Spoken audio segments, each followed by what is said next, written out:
एक बार फिर से स्वागत है सभी का। हम यहाँ तक पहुँचे थे। ये इस चैप्टर का सेकंड पार्ट है। चैप्टर काफ़ी लंबा है, इसलिए अलग अलग पार्ट्स में आप पढ़ेंगे इसको, ठीक है। ये सेकंड पार्ट है वीडियो का, तो आप सभी ध्यान देंगे और पेशेंस के साथ वीडियो को लास्ट तक देखेंगे आप लोग। आपको एक एक लाइन क्लियर हो जाएगी, ठीक है। और इसी में से आपको क्वेश्चन पूछे जाएंगे एग्ज़ाम में भी। आपको कहीं बाहर से या दूसरे मटेरियल यूज़ करने की ज़रूरत नहीं रहेगी, ठीक है। तो ध्यान देंगे। यहाँ पे आइए चर्चा करें। यहाँ पे ये टेबल दिया गया होगा आपको एक, तो आपने उस टेबल के अकॉर्डिंग कुछ एक्टिविटी करनी है। तो क्या है टेबल? सारणी 1.1 में, टेबल 1.1 में 10 लाख मिलियन हेक्टेयर की इकाइयों में भारत में कृषि क्षेत्र को दिखाया गया है। सारणी के नीचे दिए गए आरेख में इसे चित्रित करें। आरेख क्या दिखाता है, कक्षा में चर्चा करें, ठीक है। तो जो आपको एक टेबल दिया गया है उसको आपने ग्राफ में प्रेजेंट करना है। तो ग्राफ क्या बता रहा है वो भी आपने चर्चा करनी है, कक्षा में चर्चा करनी है। तो आप यहाँ पे खुद देख सकते हैं और उसको देख के सोच सकते हैं कि टेबल और ये ग्राफ क्या क्या दिखा रहा है, ठीक है। रेड में हाईलाइट किया जैसे पहला आ रहा है, क्या सिंचाई के अंतर्गत आने वाले क्षेत्र को बढ़ाने की आवश्यकता है ना। क्या सिंचाई के अंतर्गत आने वाले क्षेत्र को बढ़ाना आवश्यक है और क्यों, ठीक है। तो इरिगेशन फैसिलिटीज़ हमें पता है हमारे देश में सिंचाई के साधन बहुत कम हैं और उस पर मानसून पे ही निर्भर रहते हैं, ज़्यादातर बारिश पे ही निर्भर रहते हैं सारे किसान। तो हमें क्यों बढ़ाने की आवश्यकता है, तो ये एक प्रश्न है। इस प्रश्न का भी आपने उत्तर लिखना है। लास्ट में आपको क्वेश्चंस दिए जाएंगे, असाइनमेंट दी जाएगी, वर्कशीट, तो आपने उसको साथ साथ में अपनी नोटबुक में लिखना भी है उसके आंसर्स, ठीक है। तो वो उनमें से ही क्वेश्चन आपको एग्ज़ाम में भी पूछे जा सकते हैं। तो आगे चलते हैं। तो जिस सारणी की हम बात कर रहे हैं वो यहाँ पे टेबल यहाँ पे बना हुआ है, सारणी यानी टेबल, ठीक है। ये टेबल बना हुआ है, ब्लू और लाइट ब्लू इधर देख सकते हैं आप। क्या दिखाया जा रहा है टेबल में? संबंधित वर्षों में जुताई क्षेत्र, कल्टीवेटेड एरिया, हमारे देश में कितना जो एरिया है, कितनी ज़मीन है जो उस पर खेती की जाती है, वो एरिया दिखाया गया है, ठीक है। तो 1950 से 51 में कितना एरिया था? 129 मिलियन हेक्टेयर ज़मीन थी जिस पे खेतीबाड़ी की जाती थी। तो इस तरह से हर साल का ये दिया गया है कि कितनी ज़मीन किस साल जो है वो उसमें फसल लगाई जाती थी। तो आप देख रहे हैं कि एरिया पहले बड़ा है। 51 के बाद जब हम 1991 की बात करते हैं तो एरिया जो है बड़ा है, 129 से 157 मिलियन हेक्टेयर हो गया है। लेकिन उसके बाद हम देख रहे हैं कि 1 मिलियन हेक्टेयर कम हुआ है, 156 कंटिन्यूस चल रहा है। ये पी का मतलब होता है प्रोविजनल, और प्रोविजनल और जो ओरिजिनल एस्टीमेट है लगभग सेम ही है ना।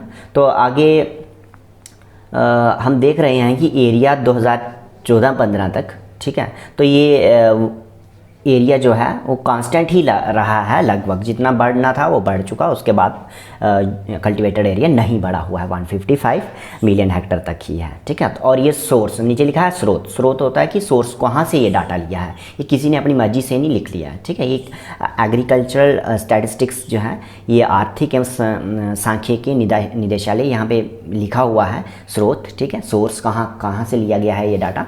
Pocket book of agricultural statistics 2017 का ये pocket book of agriculture statistics में से ये डाटा लिया गया है।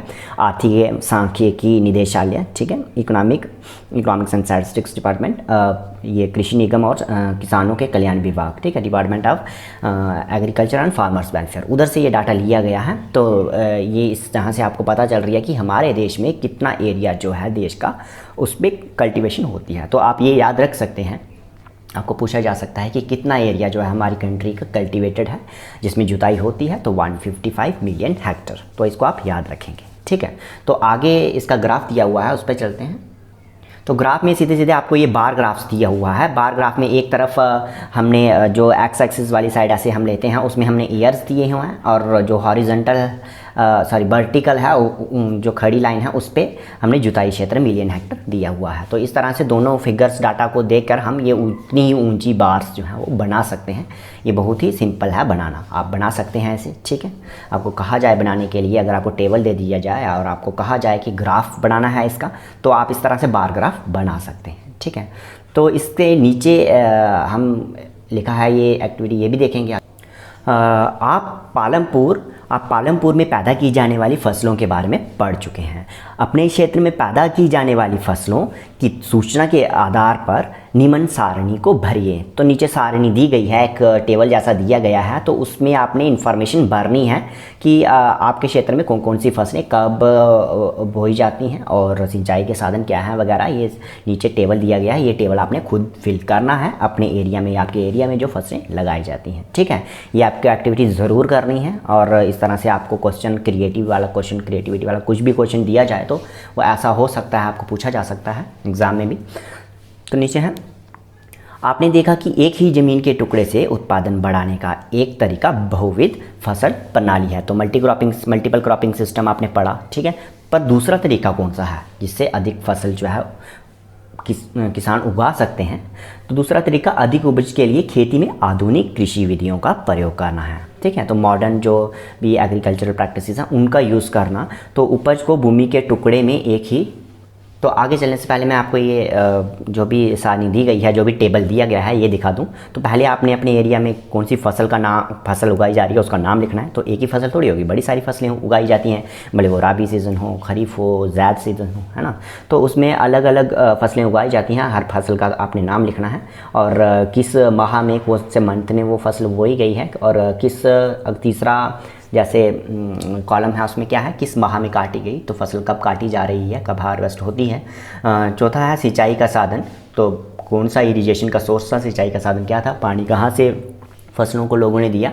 तो वो वर्षा हो सकती है या तालाब हो सकता है, नलकूप हो सकती है, नहर आदि कुछ भी हो सकता है सिंचाई का साधन। तो आपने जो भी सिंचाई का साधन आपके वहाँ पे आपके लोकल एरिया में यूज़ होता है तो उसका आपने लिखना है। ठीक है, ऊपर पैरा इधर पढ़ रहे हैं हम। मौसम में पैदा की गई फसलों के रूप में मापा जाता है।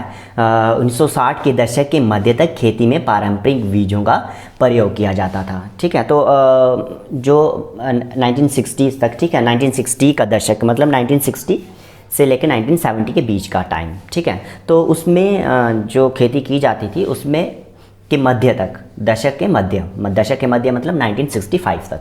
तो 1965 तक हम कौन सी बीज बोते थे अपने खेतों में? पारंपरिक बीजों, यानी ट्रेडिशनल सीड्स, मैंने इंग्लिश में भी लिखा है। तो जो ये पारंपरिक बीज यानी ट्रेडिशनल सीड्स क्या हो गए?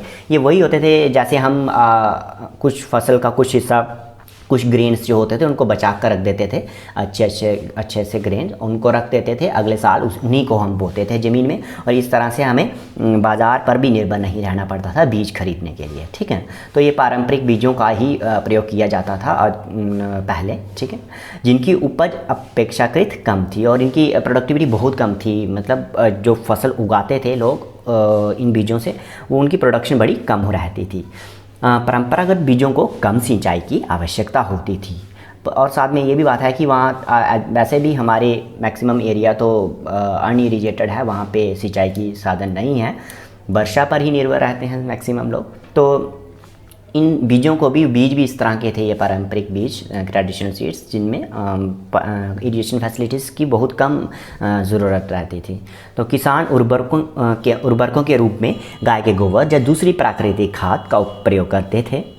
ये सब किसानों के पास तत्काल ही उपलब्ध थे, इनको खरीदना नहीं पड़ता था। तो ये जो उर्वरक, जो फर्टिलाइज़र वगैरह थे, जो नेचुरल फर्टिलाइज़र का ही लोग यूज़ करते थे, ये कहाँ से मिल जाता था? घर में जैसे जानवर हैं तो गोबर वगैरह, उससे खाद बना लेते थे लोग। और उनको किसान तत्काल, मतलब जब भी उनको खाद की ज़रूरत होती थी तो उनके पास अवेलेबल रहता था गोबर वगैरह, तो घर में जानवरों का, तो वो उसको ही यूज़ करके खेत में डाल देते थे। तो इस तरह से उनको मार्केट पर निर्भर नहीं रहना पड़ता था, उन्हें कुछ भी बाज़ार से ख़रीदना नहीं पड़ता था। पारंपरिक बीजों ट्रेडिशनल सीड्स को भी नहीं खरीदना पड़ता था और जो खाद है उसको भी नहीं खरीदना पड़ता था। तो उसके बाद 1960 के, अगला पैरा पढ़ रहे हैं, सभी ध्यान से सुनेंगे, देखेंगे ध्यान से। 1960 के दशक के अंत में हरित क्रांति ने भारतीय किसानों को अधिक उपज वाले बीजों HYV के द्वारा गेहूं और चावल की खेती करने के तरीके सिखाए। तो हरित क्रांति क्या थी? ग्रीन रेवोल्यूशन एक इसमें ऐसा हुआ कि प्रोडक्शन जो थी क्रॉप्स की, तो मेन क्रॉप्स ये राइस और वीट ही थे जिनकी प्रोडक्शन बहुत ज़्यादा बढ़ गई। तो प्रोडक्शन कैसे बढ़ी, तो ग्रीन रेवोल्यूशन दरअसल कम्बिनेशन था कुछ चीज़ों का, जैसे पेस्टिसाइड, इंसेक्टिसाइड और ये इरिगेशन फैसिलिटीज़ हो गई है ना, सिंचाई के साधन, साथ साथ में कीटनाशक हो गए, और HYV seeds, high yielding variety seeds, इनका यूज़ करके जो प्रोडक्शन थी वो बढ़ाई गई किसानों द्वारा। ठीक है, तो उसको ही हम हरित क्रांति कहते हैं। तो 1960 के दशक के अंत में, तो 1960s जब ख़त्म हो रहा था, 65 से आगे का टाइम, 66 से आगे का टाइम, ठीक है, उसमें हम हरित क्रांति आई हमारे देश में। तो किसानों ने HYV सीड्स यानी हाई यील्डिंग वैरायटी सीड्स, मैंने नीचे लिखा भी है इंग्लिश में, आप देख सकते हैं, हाई यील्डिंग वैरायटी सीड्स का किसानों ने प्रयोग करना शुरू किया।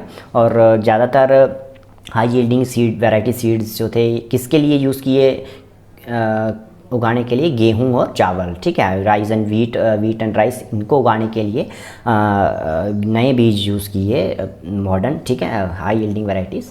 तो परंपरागत बीजों की तुलना में HYV सीड से एक ही पौधे से ज़्यादा।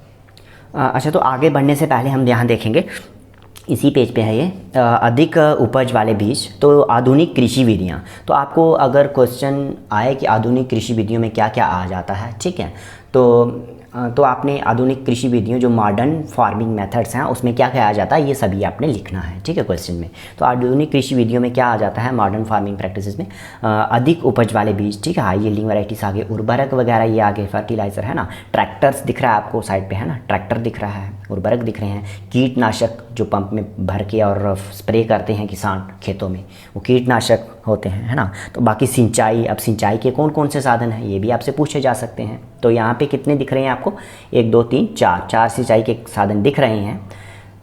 यहाँ पे इस तरफ से देखेंगे तो बांध है पहला, ठीक है, बांध बनाए जाते हैं, कहीं बांध बना दिया जहाँ से फ्लो पहाड़ से या दूर से पानी आ रहा है, तो वहाँ पे बांध बना दिया और बाकी सारे इलाकों को उधर से नहरें निकाल दी जाती हैं, तो फिर जो पास वाला एरिया सारा होता है वो सिंचाई हो जाती है।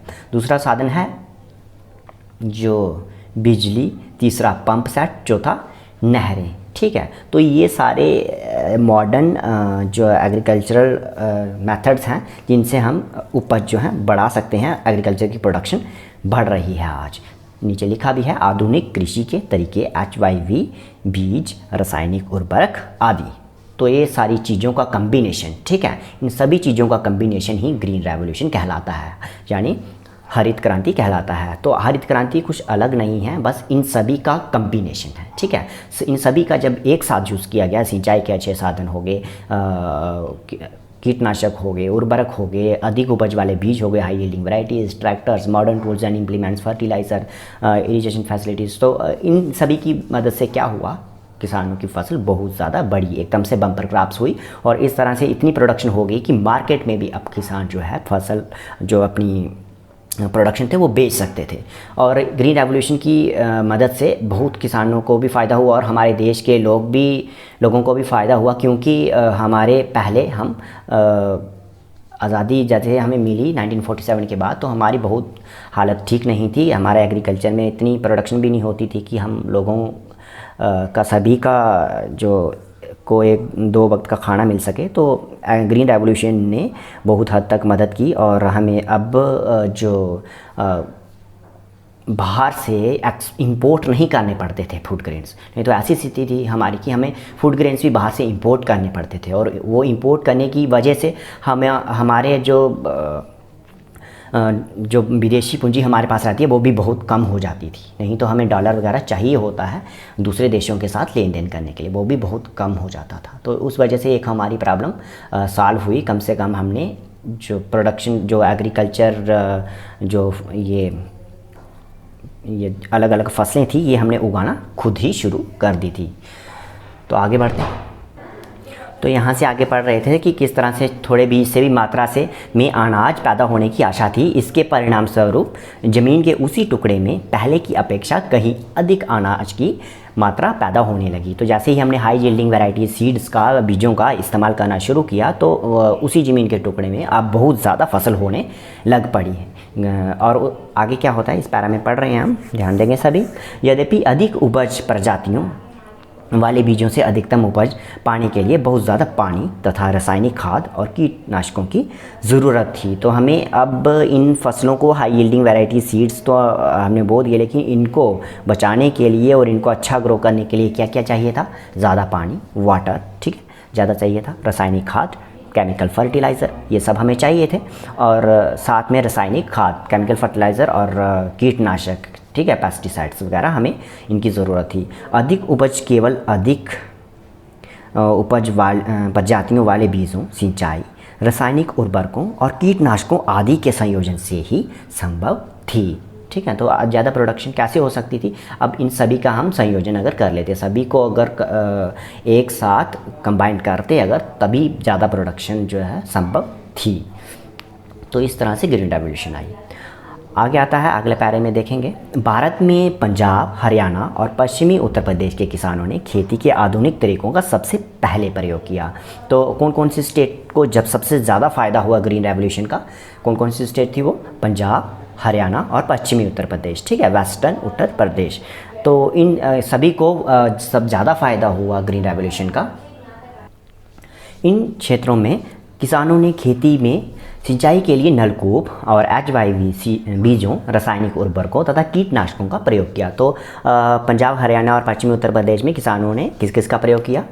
HYV सीड्स, केमिकल फर्टिलाइज़र और ये पेस्टिसाइड वगैरह सभी का यूज़ किया। उनमें से कुछ ने ट्रैक्टर और फसल गहाने के लिए मशीनें खरीदी। तो अब फसल हो जाएगी तो उसको ज़्यादा फसल बोई है तो उसको ज़्यादा एरिया भी है, उसमें ट्रैक्टर की मदद से और फसल गहाने वाली जो भी हार्वेस्टिंग के लिए जो मशीन्स चाहिए होती हैं थ्रेशिंग के लिए, वो भी लोगों ने खरीदी, जिसने जुताई और कटाई के काम को तेज़ कर दिया। अब ट्रैक्टर की हेल्प से पहले तो बुलक पावर को यूज़ करते थे, जो बैल होते थे, तो उनसे काफ़ी कम खेत में जुताई हो पाती थी। अब तो काम बड़ी जल्दी होने लगा, ट्रैक्टर की हेल्प से लोग बड़ा ज़्यादा एरिया एक साथ ही वो कर लेते हैं, है ना।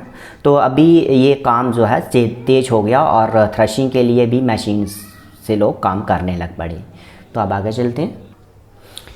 उन्हें इनसे गेहूं की ज़्यादा पैदावार प्राप्त हुई। अब मशीन्स का भी यूज़ कर लिया है ना, थ्रेशिंग मशीन्स हो गई, जहाँ प्लगिंग के लिए ट्रैक्टर का इस्तेमाल वगैरह, इससे प्रोडक्शन ज़्यादा बढ़ गई किसानों की। अगले पैरा पे चलते हैं। पालमपुर में परंपरागत बीजों से गेहूं की उपज 1300 ग्राम प्रति हेक्टर थी। तो हेक्टर भी आपको बताया गया कितना हेक्टर कितना होता है। अगर आपको फिर से देखना है तो आप पिछली वीडियो को देख सकते हो, पार्ट फर्स्ट है इस वीडियो का। जो HYV बीजों के उपज 3200 किलोग्राम प्रति हेक्टर तक पहुंच गई थी। 3200 kilogram KG per hectare production हो गई। पहले कितनी थी? 1300 केजी पर हेक्टर थी, अब 3200 केजी पर हेक्टर हो गई, ठीक है, 3 गुना तो बढ़ी गई, है ना। तो ये किसकी वजह से बढ़ी? हाई यील्डिंग वैरायटी सीड्स की वजह से बढ़ी, है ना।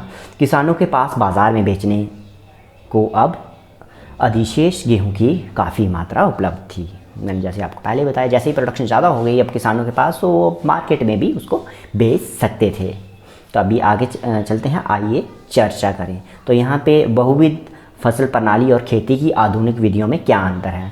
तो मल्टीपल क्रॉपिंग सिस्टम और ये मॉडर्न एग्रीकल्चर मेथड्स हैं, उनमें क्या फ़र्क है, ठीक है। ये इसका डिफरेंस आपको लिखना है, मैं अलग से आपको असाइनमेंट भी दूंगा।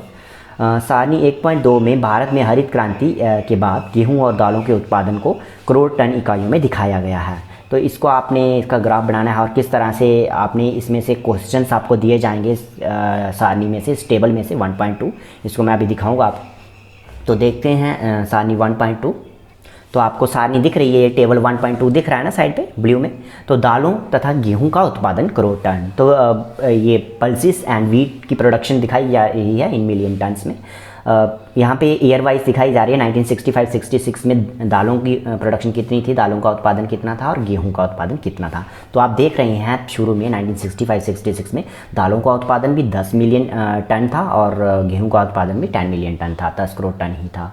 लेकिन टाइम के साथ जो है अगर दालों की प्रोडक्शन इतनी ज़्यादा नहीं बढ़ी है और गेहूँ की उत्पादन बहुत ज़्यादा बढ़ गई है। तो अब जब हम 17-18 में देखते हैं, 2017-18 में दालों का उत्पादन हमें दिख रहा है 24 मिलियन टन और गेहूं का उत्पादन हमें दिख रहा है 97 मिलियन टन। तो कहाँ 24 और कहाँ 97। तो यहाँ पे इतना फ़र्क जो है देखा जा रहा है। हम कह सकते हैं कि दालों का उत्पादन जो है the production of pulses has not increase to the same extent as the production of wheat. तो वीट और वीट की प्रोडक्शन, गेहूँ का उत्पादन इतना ज़्यादा नहीं बढ़ा है, दालों का उत्पादन इतना ज़्यादा नहीं बढ़ा है गेहूँ के उत्पादन के कंपैरिजन में, मुकाबले में। ठीक है, तो ये डाटा जो है कहाँ से लिया गया है, स्रोत जो है ये सोर्स को बोलते हैं, मैं आपको दिखा देता हूँ। ठीक है, सोर्स को बोलते हैं स्रोत। तो यहाँ पे कहाँ से ये डाटा लिया गया है, तो ये डाटा लिया गया है कृषि निगम और किसानों के कल्याण विभाग, फरवरी 2018 का डाटा है। तो फरवरी 2018 क्यों दिया गया यहाँ पे, क्योंकि हर साल के बाद प्रोडक्शन जो है वो बढ़ती घटती रहती है, किस तरह से हमारा मानसून रहा है ना, तो वो सारी चीज़ों को देखकर फिर हर साल एग्रीकल्चर की कितनी प्रोडक्शन, किस दालों की कितनी प्रोडक्शन हुई, वीट की कितनी हुई, राइस की कितनी हुई, है ना, अलग अलग फसलों की, मसाले कितने हुए, सभी का ये 2018 का डाटा है। और ये कहाँ से लिया गया है, कृषि निगम और किसानों के कल्याण विभाग, department of agriculture and farmers welfare. तो उनसे ये डाटा लिया गया है। और आपको पूछा जाए कि 2017-18 में वीट की प्रोडक्शन कितनी थी, तो आप कहेंगे 97 मिलियन टन्स। ठीक है, इस तरह से राइस की प्रोडक्शन की भी आपको दिख सकती है, जो इन्होंने सोर्स दिया गया है। आप इंटरनेट पर सोर्स को डाल सकते हो, जैसे मैंने इंग्लिश में भी बताया। तो उसमें उसको आप नेट में डालेंगे और आपको वो कंसर्न जो विभाग है, जो मिनिस्ट्री है, वो आपको दिख जाएगी और उसपे से आपको डाटा और टेबल, बहुत सारा डाटा मिल जाएगा। आप अगर पढ़ना चाहें तो आपको पता चल जाएगा कि वीट की प्रोडक्शन हमारे देश में कितनी होती है, पल्सेस की कितनी प्रोडक्शन होती है ना। तो आप ये देख सकते हैं नेट में भी, सोर्स आपको दिया है, आपने क्या टाइप करना है, क्या देखना है, किस तरह से देखना है। ठीक है, इंटरनेट में भी। तो आगे चलते हैं। तो यहाँ पे हाईलाइट किया है मैंने, जैसे आपको दिख रहा है। तो यहाँ पे उसी टेबल के बारे में हम देख रहे हैं, एक आरेख बनाकर दिखाइए। क्या हरित क्रांति दोनों ही फसलों के लिए समान रूप से सफल सिद्ध हुई, विचार विमर्श करें। तो मैंने जैसे आपको बताया कि दोनों किस तरह से पल्सेस की प्रोडक्शन बढ़ी, दालों की प्रोडक्शन बढ़ी है, और किस तरह से गेहूं की प्रोडक्शन बढ़ी है। तो किसकी ज़्यादा बढ़ी है वो मैंने आपको क्लियर भी किया, आप भी इसका आंसर लिख सकते हो। अब नेक्स्ट क्वेश्चन है, आधुनिक कृषि विधियों को अपनाने वाले किसान के लिए आवश्यक कार्यशील पूंजी क्या है। तो ये क्वेश्चन इंग्लिश हिंदी दोनों में मैं आपको लास्ट में दूंगा। अगला प्रश्न है, पहले की तुलना में कृषि की आधुनिक विधियों के लिए किसानों को अधिक नकद की ज़रूरत पड़ती है, क्यों। तो मतलब पहले जो ट्रेडिशनल फार्मिंग प्रैक्टिसेस होती थी, जैसे मैंने आपको बताया, किसानों को ज़रूरत ही नहीं रहती थी मार्केट में जाने की, क्योंकि उनका घर से ही वो खाद हो जाती थी। जो घर में जानवर होते थे उनसे गोबर से खाद बन जाती थी, और घर में ही वो बीज, पुराने बीजों को ही यूज़ कर लेते थे, उससे फसल उगा लेते थे, तो उनको मार्केट में जाने की ज़रूरत ही नहीं पड़ती थी। लेकिन अब मॉडर्न जो एग्रीकल्चर है, इसमें किसानों को बाज़ार से हर साल, हर 6 महीने, मतलब जब भी ज़रूरत पड़ती है किसानों को, तो मार्केट से वो खाद खरीद लेते हैं, टूल्स एंड इम्प्लीमेंट्स, कुछ औजार की ज़रूरत पड़ती है वो खरीद लेते हैं, ट्रैक्टर खरीदते हैं ना, जहाँ ट्रैक्टर्स की सर्विसेज खरीदते हैं। अगर ट्रैक्टर नहीं भी खरीदते तो ट्रैक्टर किराए पे लाते हैं और पैसे देते हैं उसको। इस तरह से लोगों को अब नकद की बहुत ज़्यादा ज़रूरत होती है। ठीक है, पैसों की ज़्यादा ज़रूरत रहती है, तो उसके लिए भी गवर्नमेंट ने काफ़ी फैसिलिटीज़, किसान क्रेडिट कार्ड वगैरह सब शुरू किया है। वो अभी आपके इसका पार्ट नहीं है, तो आप क्लास 10th में पढ़ेंगे। अब आगे देखते हैं, सुझाई गई क्रियाएँ, एक्टिविटी। ठीक है, अब आपको एक्टिविटी क्या करनी है, खेत पर जाने के पश्चात अपने क्षेत्र के कुछ किसानों से बातें कर यह मालूम कीजिए। अब आप प्रैक्टिकल जब करेंगे कुछ, तो आपको और ज़्यादा पता चलेगी। ठीक है, तो आप ये एक्टिविटी कर सकते हैं और आपको करनी भी चाहिए। ठीक है, आपको करनी ही है मतलब। तो पहला है, आधुनिक या परंपरागत या मिश्रित खेती की इन विधियों में से किसान किसका प्रयोग करते हैं, एक टिप्पणी लिखिए। तो आप किस खेतों को देखेंगे तब आपको पता चल जाएगा, खेतों को देख के, कि लोग मॉडर्न जो मेथड्स हैं उनको यूज़ कर रहे हैं या ट्रेडिशनल मेथड्स को यूज़ कर रहे हैं, मल्टीपल फार्मिंग प्रैक्टिसेस क्या यूज़ कर रहे हैं, जैसे कि बहुत सारी फसलों का एक साथ एक खेत में बो देना, जहाँ है ना, उस तरह से वो चीज़ें किसान प्रयोग कर रहे हैं कि नहीं कर रहे हैं। तो आपने उसमें एक स्टेटमेंट लिखनी है, टिप्पणी लिखनी है इसके आंसर में। ठीक है, सिंचाई के क्या स्रोत हैं, आप कौन कौन से इरिगेशन के सोर्स हैं, ये आपको लिखने हैं। नेक्स्ट है, कृषि भूमि के कितने भाग में सिंचाई होती है, बहुत कम, लगभग आधी, अधिकांश, समस्त। तो हमें पता है कृषि के बहुत कम भाग में जो है सिंचाई होती है, अभी तक तो आधे तक भी नहीं पहुँचे हम, 40% एरिया में ही इरिगेशन होती है, तो ये भी आपको लिखना है। अगला चौथा है, किसान अपने लिए आवश्यक आगत कहाँ से प्राप्त करते हैं, जो इनपुट्स उनको ज़रूरत रहती है वो कहाँ से प्राप्त होती हैं उनको। तो मार्केट से प्राप्त होती हैं, जिस तरह से जैसे मैंने आपको पहले भी बताया। ठीक है, आगत इनपुट्स, अलग अलग इनपुट्स कुछ भी हो सकता है, वो एग्रीकल्चर इरिगेशन के सोर्सेस हो सकते हैं, है ना, और वो tractors, fertilizers, seeds, high yielding variety seeds, सब ये मार्केट से खरीदना पड़ता है। आगे बढ़ते हैं। Next heading, broad heading, main heading, क्या भूमि ये धारण कर पाएगी? Will the land sustain? तो भूमि ये धारण कर पाएगी, यहाँ क्या आशय है इसके कहने का कि अब हम pesticide, insecticide, high yielding variety seed जहाँ इतनी ज़्यादा इरिगेशन कर रहे हैं, ज़्यादा फसलें उगाने के उसमें चक्कर में, तो क्या ये धरती इन सबको झेल पाएगी? तो वो अब हम पढ़ेंगे। तो हम सस्टेन वर्ड इंग्लिश का यहाँ पे आ रहा है कि लॉन्ग टर्म के लिए क्या ये सही है कि नहीं, ठीक है। अब पढ़ते हैं, ध्यान देंगे सभी। भूमि एक प्राकृतिक संसाधन है, अतः इसका सावधानीपूर्वक प्रयोग करने की ज़रूरत है। वैज्ञानिक रिपोर्टों से संकेत मिलता है कि खेती की आधुनिक कृषि विधियों ने प्राकृतिक संसाधन आधार का अति उपयोग किया है। तो हमारा जो नेचुरल रिसोर्स बेस था उसका बहुत ज़्यादा, क्योंकि हमारे पास जो एग्रीकल्चर ज़मीन थी वो कम उतनी ही है और उसको हम ज़्यादा फसल उगाने के चक्कर में बहुत ज़्यादा उसका दोहन कर रहे हैं और एक्सप्लॉयटेशन एक तरह से कि उसी ज़मीन पे बार बार फसलें उगा रहे हैं, हम पेस्टिसाइड, इंसेक्टिसाइड वगैरह का यूज़ कर रहे हैं। तो ये ठीक नहीं। क्षेत्रों में हरित क्रांति के कारण उर्वरकों के अधिक प्रयोग से मिट्टी की उर्वरता कम हो गई है। इसके अतिरिक्त नलकूपों से सिंचाई के कारण भूमि जल के सतत प्रयोग से भूमि जल स्तर कम हो गया है। तो अब हरित क्रांति, ग्रीन रेवोल्यूशन की वजह से नो डाउट प्रोडक्शन तो बढ़ी है, ठीक है। उर्वरकों का बहुत ज़्यादा प्रयोग हो रहा है, कीटनाशक यूज़ कर रहे हैं हम, नलकूपों से हम बहुत ज़्यादा सिंचाई कर रहे हैं, नलकूपों से ज़मीन से पानी निकाल रहे हैं बहुत ज़्यादा, है ना। तो उसकी वजह से जो वाटर टेबल जो है वो नीचे की तरफ जाता जा रहा है, भूमि जल स्तर नीचे की तरफ जाता जा रहा है। तो सतत प्रयोग मतलब कंटिन्यूस यूज़ से हम पानी कंटिन्यूस यूज़ जो है उसका यूज़ कर रहे हैं। तो जो ग्राउंड वाटर लेवल है, ग्राउंड वाटर को बहुत ज़्यादा यूज़ किया जा रहा है, तो उसका वाटर लेवल जो है कम नीचे जाता जा रहा है, ठीक है। तो इसका भी प्रभाव सही नहीं है। मिट्टी की उर्वरता और भूमि जल, येलो में हाईलाइट किया है, उधर पढ़ रहे हैं। मिट्टी की उर्वरता और भूमि जल जैसे पर्यावरणीय संसाधन कई वर्षों में बनते हैं, एक बार नष्ट होने के बाद उन्हें पुनर्जीवित करना बहुत कठिन है, ठीक है। तो ये मिट्टी के जो नेचुरल जो उर्वरक जहाँ होते हैं, जहाँ जो ग्राउंड वाटर होता है, ये इनको जनरेट होने में बहुत ज़्यादा टाइम लगता है, ठीक है। कई वर्ष लग जाते हैं इनको जनरेट होने में। पर्यावरणीय संसाधन जो होते हैं इनको, नेचुरल रिसोर्सेज को जनरेट होने में काफ़ी टाइम लगता है और एक बार अगर ये नष्ट हो जाएं तो इनको पुनर्जीवित करना बहुत कठिन होता है। दोबारा से इनको उसी सिचुएशन तक लाना, वैसी स्टेट तक लाना बहुत ज़्यादा मुश्किल हो जाता है। कृषि का भावी विकास सुनिश्चित करने के लिए हमें पर्यावरण की देखभाल करनी चाहिए।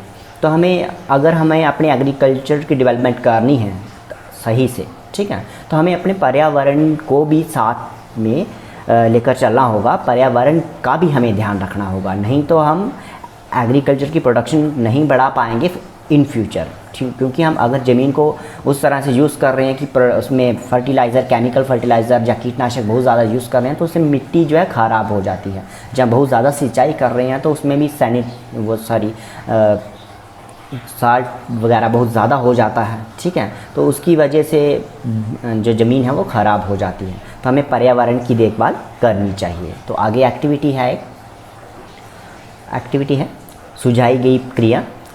अखबारों पत्रिकाओं से पाठ में दी गई रिपोर्टें पढ़ने के बाद कृषि मंत्री को यह बताते हुए अपने शब्दों में एक पत्र लिखिए कि कैसे रासायनिक उर्वरकों का प्रयोग हानिकारक हो सकता है। तो किस तरह से जो ये डेंजरस है हमारे जो सॉइल है उसके लिए रासायनिक उर्वरकों का प्रयोग, जो केमिकल फर्टिलाइज़र जो वगैरह हम यूज़ कर रहे हैं, पेस्टिसाइड, इंसेक्टिसाइड, तो इनका किस तरह से हमारी जो ज़मीन है उसको नुकसान पहुंचता है, मिट्टी को नुकसान पहुंचता है इसका।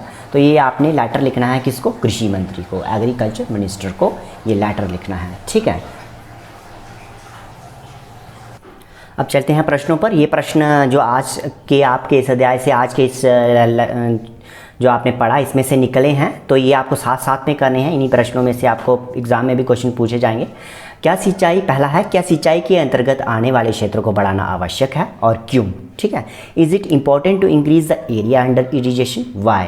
तो इरिगेशन के एरिया को बढ़ाने की ज़रूरत है क्या नहीं है, ये आपने इसका आंसर लिखना है, ठीक है, जो आपको पढ़ाया गया है उसमें ये क्लियर हो रहा है। तो दूसरा प्रश्न है, what is the difference between multiple cropping and modern farming method.